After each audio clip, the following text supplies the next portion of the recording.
চায়নি এদেশের মানুষ শান্তিতে বসবাস করুক। এই আওয়ামী লীগ কখনো চায়নি বাংলাদেশের জনগণ মেরুদণ্ড সোজা করে একটি স্বাধীন সার্বভৌমত্বের জাতি হিসেবে নিজেদেরকে প্রতিষ্ঠা করুক। যে বাংলাদেশে আওয়ামী লীগের আমলে যে ধরনের চরিত্র আমরা দেখেছি, ঠিক একই ধরনের চরিত্র আমরা বর্তমান সময়ে দেখছি। এখন যদি আমরা নিজেদের মধ্যে কামড়াকামড়ি রাজনীতি করি, তাহলে তার ফায়দা লুটবে ভারত এবং আওয়ামী লীগ।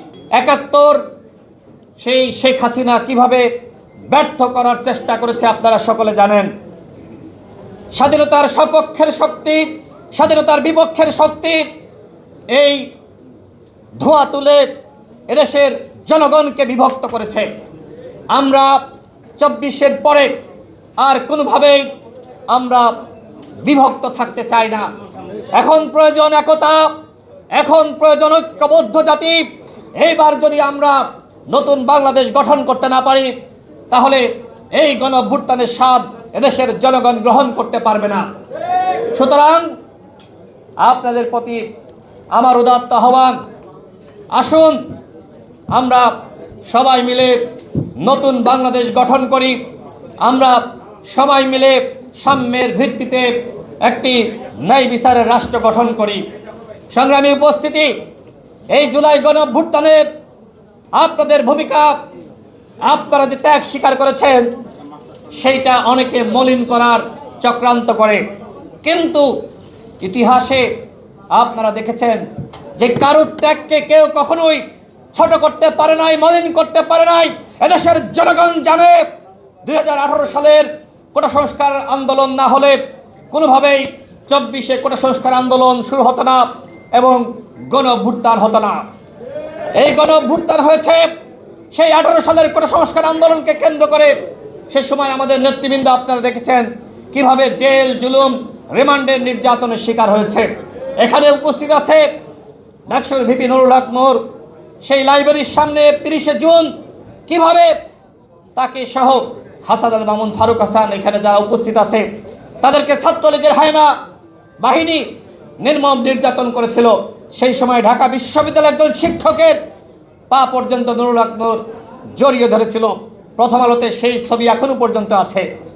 এই যে নির্মম ইতিহাস, এইখানে ফারুক হাসান আছে, তাকে লাইব্রেরির সামনে, এবং একই সাথে শহীদ মিনারে ২ জুন কিভাবে তাকে নির্মম নির্যাতন করেছিল সবাই দেখেছেন। এখানে আমাদের শাকিরুজ্জামান, এখানে আবু হানিফ থেকে শুরু করে আব্দুল জাহের, ফাহিম উপস্থিত আছে। সেই সময় ২০১৮ সালের কোটা সংস্কার আন্দোলনের নেতৃত্ব দিয়েছে জনাব হাসান আল মামুন। সংগ্রামী উপস্থিতি, আমরা কি শুধুমাত্র 18-এর আন্দোলনের নেতৃত্ব দিয়ে আমরা থেমে গিয়েছি? ২৪-এ আমাদের কোনো ভূমিকা নাই? ২৪-এ যে আমার পিছনে আবু হানিফ আছে, সে অ্যারেস্ট হয়েছিল। আমাদের সভাপতি নুরুল হক নূর অ্যারেস্ট হয়েছিলেন। তিনি কি বলেছিলেন?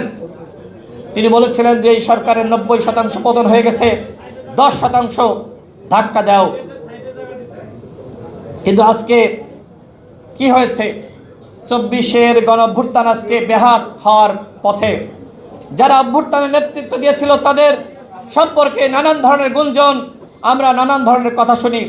আমরা এই জন্য তো বিপ্লব করি নাই। আমরা বিপ্লব করেছিলাম একটি নতুন বাংলাদেশের স্বপ্ন দেখে। আমরা বিপ্লব করেছিলাম এমন একটি বাংলাদেশ আমরা গঠন করব, যেই বাংলাদেশে আমরা সবাই নিরাপদে বসবাস করতে পারবো।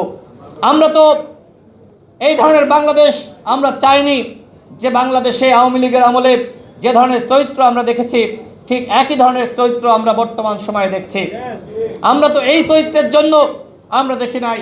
সেই আওয়ামী লীগের আমলে আমরা দেখেছি সেই দখলদারিত্বের রাজনীতি, আমরা দেখেছি লুটপাটের রাজনীতি। আওয়ামী লীগের আমলে আমরা দেখেছি দুর্নীতির রাজনীতি।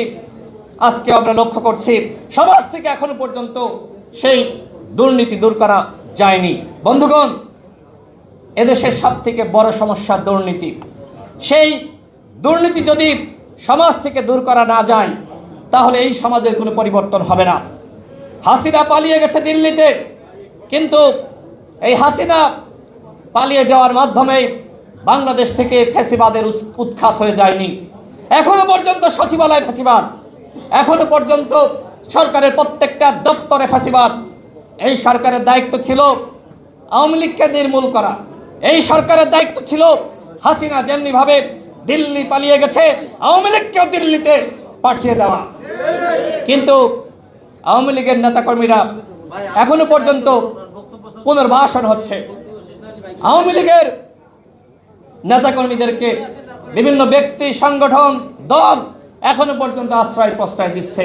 আওয়ামী লীগ যদি এইভাবে ফিরে আসে তাহলে কি আমরা কি বাঁচতে পারবো বন্ধুগণ? সুতরাং এদেশের সমস্ত রাজনৈতিক শক্তিকে আওয়ামী লীগের ব্যাপারে জিরো টলারেন্স নীতি গ্রহণ করতে হবে। এদেশের সমস্ত রাজনৈতিক শক্তিকে ভারতের আধিপত্যবাদের বিরুদ্ধে জিরো টলারেন্স নীতি গ্রহণ করতে হবে। যেমনিভাবে আওয়ামী লীগ আমাদের শত্রু, ভারত আমাদের বন্ধু নয়। ৭১-এর পর থেকে এই যে এখনো পর্যন্ত আমরা নতুন রাষ্ট্র গঠন করতে পারি নাই, তার পিছনে দায়ী কে বন্ধুগণ? কে দায়ী বলেন? কে? যেমনি ভাবে হাসিনা দায়ী, আওয়ামী লীগ দায়ী, সমভাবে ভারত দায়ী। সুতরাং ভারতের এই চক্রান্ত ষড়যন্ত্রের বিরুদ্ধে যদি এদেশের জনগণ, এদেশের রাজনৈতিক শক্তি এক এবং একতাবদ্ধ না থাকতে পারে তাহলে ভারত এদেশের গণঅভ্যুত্থানকে নস্যাৎ করে দিবে। সুতরাং এখন যদি আমরা নিজেদের মধ্যে বিভেদের রাজনীতি করি, এখন যদি আমরা নিজেদের মধ্যে কামড়াকামড়ি রাজনীতি করি তাহলে তার ফায়দা লুটবে ভারত এবং আওয়ামী লীগ। সুতরাং যারা এখন এই বিচ্ছিন্নতার রাজনীতি করছেন, যারা বিভেদের রাজনীতি করছেন, যারা হানাহানি কামড়াকামড়ির রাজনীতি করছেন, এরা মূলত ভারতের যে ফায়দা লুটার রাজনীতি, আওয়ামী লীগের ফায়দা লুটার রাজনীতি, সেটিকে আপনারা সহযোগিতা করছেন। সুতরাং আপনাদেরকে বলবো, এখানে আমাদের জেলা পর্যায় থেকে দায়িত্বশীল নেতৃবৃন্দ এসেছেন, আপনাদেরকে বলবো ভারত এবং আওয়ামী লীগের বিষয়ে আমাদের জিরো টলারেন্স নীতি গ্রহণ করতে হবে। এই ভারত কখনোই চায়নি এদেশের মানুষ শান্তিতে বসবাস করুক।